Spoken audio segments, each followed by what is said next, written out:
Ahead of Rhodes, Curry, a right wing, Porter is tight left, Russell will play action, he's got Miller open in the end zone, touchdown! Jamarcus Russell fans, coaches, and National Football League analysts laid out the young star's entire destiny before him. He was meant to be the greatest of all time. Some were saying he was going to be an unstoppable force, an unseen phenomenon in the industry. That's when everything took a turn for the worst. But how bad was Jamarcus Russell actually?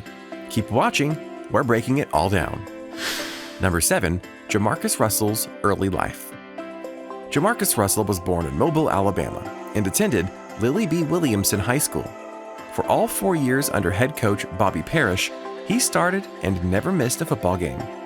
In his freshman year, Russell completed 180 of 324 passes for 2,683 yards and 20 touchdowns as Williamson reached the state championship game. By the next season, Russell had grown to 6'3" and 185 pounds, had received his first recruiting letters, and was becoming more adept with the playbook. Russell passed for 2,616 yards and 20 touchdowns during his sophomore year, and led the team to the semifinals. Russell's best season was his senior year. He completed 219 of 372 passes for 3,332 yards and 22 touchdowns, and rushed for another 400 yards and 5 touchdowns. This earned Russell Parade Magazine's All-American Honorable Mention honors. His 10,774 career passing yards broke the Alabama High School Athletic Association record and still stands today. Russell was at the center of an ESPN Outside the Lines story on high school sports for Mobile. He also played basketball and threw the javelin in track and field. In February 2003, on National Signing Day, Russell committed to Louisiana State University over Florida State University, becoming the LSU Tigers' 28th and final recruit of the 2003 season. S-E-L-L. What do you do here? I play quarterback. What's your dream? My dream is to go to college, get me a degree. Number 6, the ghost of Russell. For one reason, misunderstood might be the best way to describe Jamarcus Russell.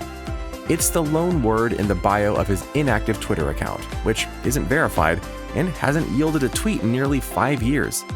He joined the social media platform in the summer of 2010, the same year the once promising quarterback who emerged from a bona fide NFL bust was released by the Oakland Raiders after just 3 seasons in the league. It's hard to imagine keeping up a social media presence when you become the most talked about letdown in the NFL. Nowadays, he's more of a legend or a myth. When mentioned, it's hardly in a good light. But we want to break down some truths about Russell. He isn't some long-lost ghost. He did have potential, and there was a reason for his drafting. It has been over 40 days, and the contract on the table between the number 1 draft pick in the NFL, Jamarcus Russell, and the Oakland Raiders is still unsigned. Number 5, Russell's history. Looking back at his 31-game pro career, it's hard to comprehend just how far and how fast Russell fell from grace. But at the same time, it's easy to remember how much promise he once possessed to complement his supreme physical gifts. There's the story of him as a high school phenom from Mobile, Alabama, throwing the ball 70 yards from his knees during a recruiting visit to LSU. Fast forward a few years, and there's his magical junior season in Baton Rouge, Louisiana, which he finished as a first-team All-SEC selection, the Manning Award winner as the Nationals' top quarterback, and Sugar Bowl MVP before deciding to forego his senior year to enter the NFL. And then there's the performance he put on display at LSU's Pro Day before the draft, which left those in attendance salivating. I can't remember being in such awe of a quarterback in my decade of attending combines and pro days. Russell's passing session was the most impressive of all the pro days I've been to, said ESPN analyst Todd McShay in 2007, while his colleague Mel Kiper Jr. took the praise to even greater heights, proclaiming that 3 years from now, you could be looking at a guy that's certainly one of the elite top 5 quarterbacks in this league. John Gruden, then the head coach of the Tampa Bay Buccaneers, likened the quarterback's play to a movie. The workout Russell had was Star Wars. It was unbelievable. Everything was going according to plan, but maybe it was all the hype that ultimately led to Russell's downturn. Most will never forget the day he was drafted. This would mark his change in direction. Some of the greatest college ball players, the most powerful prospects, change once they get into the NFL. Being on this stage is a whole other game, and if there's one great example, it's Jamarcus Russell. It clearly wasn't his athleticism or his skill in the game of football. Some believe his change for the worse was because of a wrong place, wrong time string of events. Some say it was a mindset issue. But first, let's rewind to the draft. Number 4, the draft. Oakland ultimately selected the 6'6", 265-pound Russell, number 1 overall in the 2007 NFL Draft. It was a decision that seemed like a no-brainer to everyone except then first-year Raiders head coach Lane Kiffin, who had his sights set on future Hall of Famer wide receiver Calvin Johnson for the top pick. Yet, at the urging of owner Al Davis, the Raiders went with a player many assumed to be their future franchise quarterback.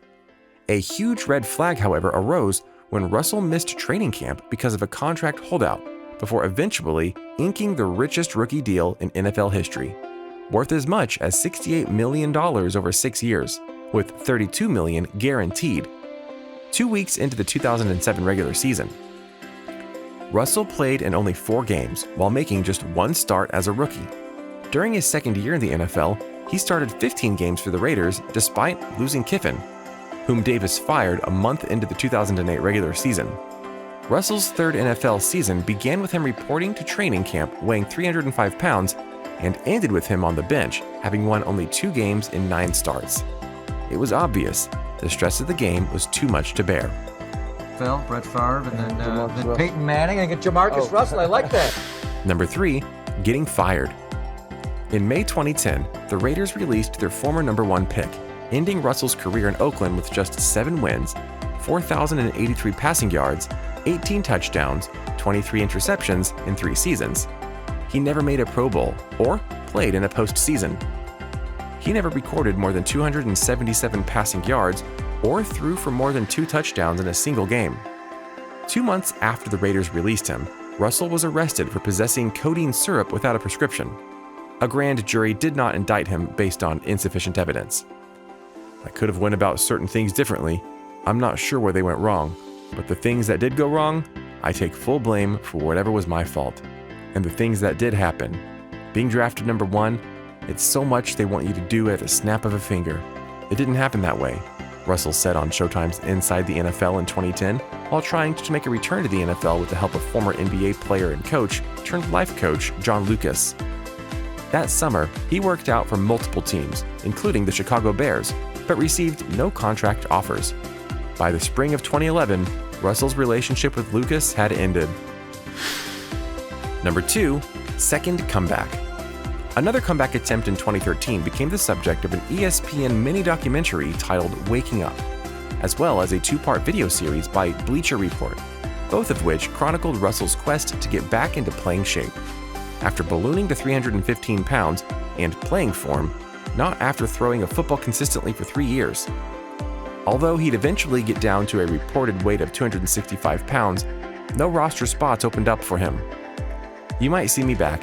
You never know," he said in Waking Up. "I can be the water boy and work my way into the scouting team. It doesn't matter. I'll go play for free." The same determined spirit inspired Russell to write letters to a collection of NFL teams in 2015, asking for a second chance.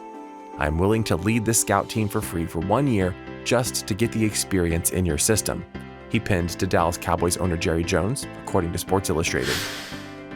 Number 1, conclusion.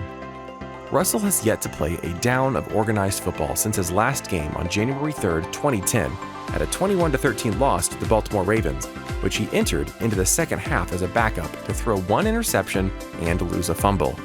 He's yet to make his highly sought-after return to the NFL, and likely never will. Maybe he is, in fact, the biggest bust in NFL history. Or maybe those around him simply misunderstood the type of player he was destined to be. But who knows? Maybe Russell will come back one day. Maybe he's not stopping, and we'll see him enter the NFL. Maybe it's as a player. Maybe it's another position. Whatever the case, Jamarcus Russell is not stopping anytime soon. So what do you think? Does Jamarcus Russell get a bad rap from NFL fans and analysts alike? Do you think he would ever make some kind of return to the public eye or to football?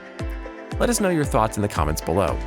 As always, if you enjoyed this video, be sure to like, comment, subscribe, and hit that notification bell so you don't miss out on any new content.